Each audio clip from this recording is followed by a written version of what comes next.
Czy zastanawialiście się kiedyś, co jeśli ktoś przytrze moje auto na parkingu? Jak dotrę do tego kierowcy? Ja miałem podobno dobrą kamerę. I co? I głup. Sprawca uciekł, a rejestrator nic nie zarejestrował. Pokażę wam kamerę, dzięki której znacząco zwiększycie swoje bezpieczeństwo oraz unikniecie stresu i zmarnowanego czasu na policji w nadziei, że znajdą sprawcę zdarzenia po okolicznym monitoringu. Zaczynamy.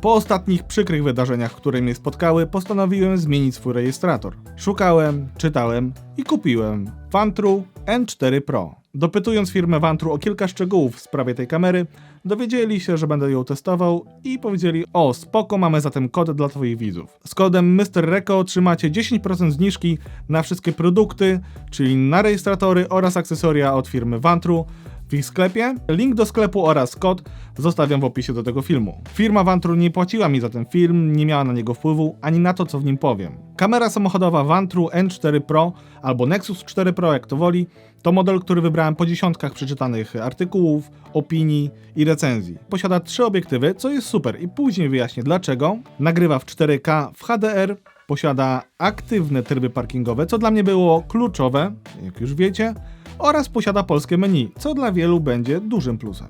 W podstawowym zestawie kamery dostajemy instrukcję obsługi, również w języku polskim, moduł przedni rejestratora, kamerę tylną, uchwyt z modułem GPS, ładowarkę do gniazdka zapalniczki, przewód do tylnej kamery, przewód USB do USB-C do zgrywania danych, naklejki elektrostatyczne na szyby, szpatułkę do upchania przewodu, ściereczki, naklejki ostrzegawcze oraz zapasowe taśmy 3M. Możecie do tej kamery dokupić dodatkowe akcesoria, czyli moduł zasilający. Jest to moduł, który wpina się w skrzynkę bezpieczników i jest niezbędny do działania trybu parkingowego. Najważniejsze jest to, że w tym module możemy sobie ustawić napięcie, przy którym chcemy, aby odłączył zasilanie od kamery. To znaczy, jeśli sobie ustawimy poziom, do którego ma rozładować się akumulator w samochodzie, to po osiągnięciu tego poziomu ten moduł wyłączy zasilanie kamery i akumulator w samochodzie nie rozładuje się aż nadto, co uniemożliwiłoby uruchomienie auta. Kolejne akcesorium to karta pamięci, która jest dedykowana prędkością zapisu do tej kamery. Tutaj mamy 3 obiektywy, więc karta musi być na tyle szybka, aby zapisać wszystkie 3 materiały. Maksymalna karta obsługiwana przez ten rejestrator to 512 GB. Mamy też możliwość dokupienia filtra CPL, czyli filtra polaryzacyjnego. Jest to filtr, który nakręcamy na przedni obiektyw i po odpowiednim ustawieniu, przekręceniu go już na obiektywie, możemy zniwelować odbicia z deski rozdzielczej. Tak jak na tym przykładzie. I na końcu coś, co mi się bardzo spodobało, pilot bezprzewodowy. Super dodatek, który szybko pozwoli zapisać jakąś niebezpieczną sytuację, zrobić zdjęcie, albo wyłączyć lub włączyć nagrywanie dźwięku przez rejestrator. Teraz czas na najważniejsze parametry oraz funkcje. I ta kamera to serio top of the top.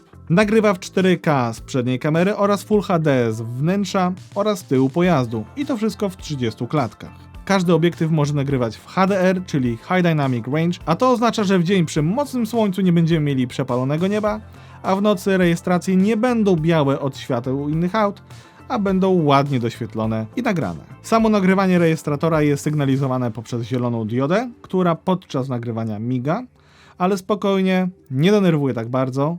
Wiem, sprawdziłem na długiej trasie i to w nocy, a jeśli kogoś faktycznie będzie denerwować, to można sobie tą diodę wyłączyć. Kąty nagrywania tych obiektywów to 155 stopni z przodu, 160 wewnątrz i 165 na tyle pojazdu. Dodatkowo przednia kamera ma najnowszy sensor Sony Starvis z generacji drugiej i obiektyw ze światłem 1.8, czyli dosyć jasny, a to oznacza, że w nocy nagrania wyglądają naprawdę dobrze i są mega jasne. O wiele jaśniejsze i bardziej czytelne niż w rejestratorach bez tego sensora.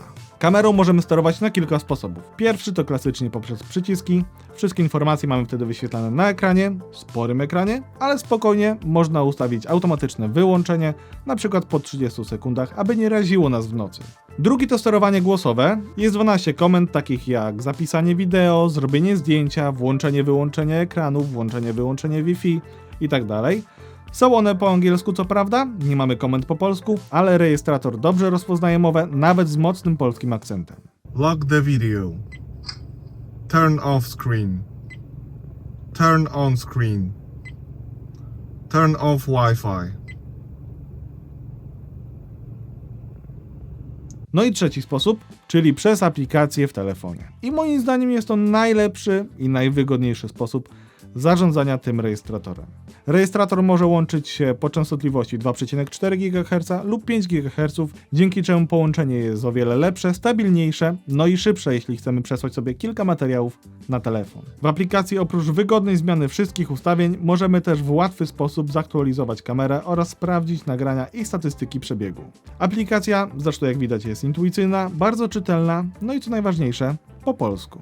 Z ważnych rzeczy ten rejestrator ma też wbudowane GPS, więc rejestrujemy zarówno prędkość, jak i trasę, a później wszystko możemy sobie zobaczyć w statystykach przebiegu. Co do wbudowanego zasilania, to nie mamy tutaj akumulatora, tylko kondensator. To gwarantuje lepszą pracę w niższych i wyższych temperaturach oraz bezpieczeństwo, że akumulator nie spuchnie oraz się nie zapali. I teraz najważniejsze, na pewno dla mnie, czyli tryb parkingowy, a raczej tryby, bo jest ich aż 4.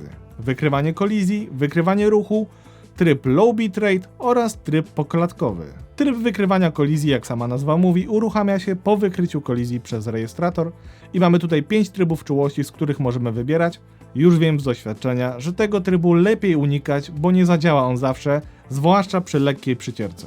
Tryb wykrywania ruchu jest o wiele lepszym trybem, ponieważ rejestrator uruchomi nagrywanie w momencie, kiedy jakakolwiek z 3 kamer wykryje przed sobą ruch. Możemy sobie ustawić też dla przedniej oraz tylnej kamery rejon, w którym ma być wykrywany ten ruch, aczkolwiek są tego plusy i minusy. Jeśli na noc auto wstawiacie do garażu, no to jest ok, bo rejestrator nie będzie cały czas nagrywał. No i tutaj też jest minus, ponieważ jeśli będziecie stawiać auto w ruchliwym miejscu, to tak naprawdę cały czas rejestrator będzie nagrywał, nawet jeśli ktoś przejdzie w oddali, a któryś z obiektywów to wyłapie. Co do ustawiania obszaru wykrywania ruchu, to niestety nie zrobimy tego w aplikacji i pozostają nam tylko i wyłącznie fizyczne przyciski na samym rejestratorze. Tryb poklatkowy to nic innego jak robienie zdjęć przez rejestrator i później łączenie tego w jeden przyspieszony film. Możemy ustawić od 1 do 15 zdjęć na sekundę. No i jest też tryb low bitrate. I moim zdaniem jest to najlepszy tryb. W tym trybie kamera jakby nagrywa dalej normalny film, czyli minutowy, ale on będzie miał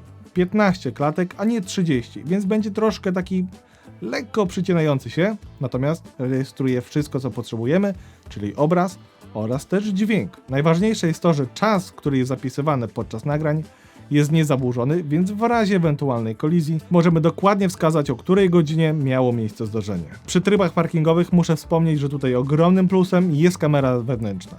Jeśli dobrze ustawimy kamerę, to dzięki swojemu szerokiemu obiektywowi kamera będzie łapać jeszcze obszar, który znajduje się po bokach auta. W moim przypadku na parkingu podziemnym zdecydowanie by się to przydało. Teraz przechodzimy do najważniejszego, czyli do jakości nagrań. Jak już wspomniałem, przednia kamera rejestratora nagrywa w 4K. Wewnątrz oraz z tyłu mamy Full HD. Ogólnie mówiąc, jestem trochę w szoku i nie sądziłem, że rejestrator samochodowy może nagrywać materiał tak dobrej jakości. Rejestracje są dobrze czytelne zarówno w dzień, jak i w nocy i oto kilka przykładów.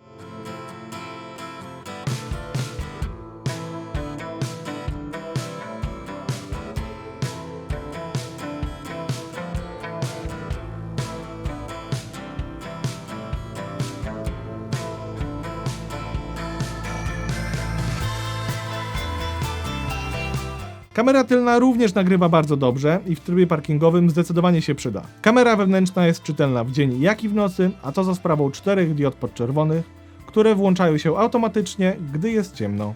Można je również wyłączyć lub włączyć na stałe. Zatem czy warto inwestować w ten rejestrator? Z pozycji osoby, która ostatnio doświadczyła przycierki parkingowej, powiem tak. Dobry rejestrator jest jak dobre ubezpieczenie. Wiadomo, lepiej go nie używać, ale jak już przyjdzie taka konieczność, to warto, żeby spełnił swoje zadanie. Wykonanie tej kamery jest fenomenalne. Do tego prostota obsługi oraz super jakość nagrań ze wszystkich 3 kamer. Żałuję tylko jednego, że nie kupiłem tego rejestratora wcześniej. Zaoszczędziłbym sporo nerwów i czasu, jeśli miałbym nagrania sprawcy od razu. Jeśli macie dodatkowe pytania co do tego rejestratora, to jak zawsze piszcie na dole w komentarzach. Z mojej strony to wszystko. Dzięki za oglądanie i do następnego.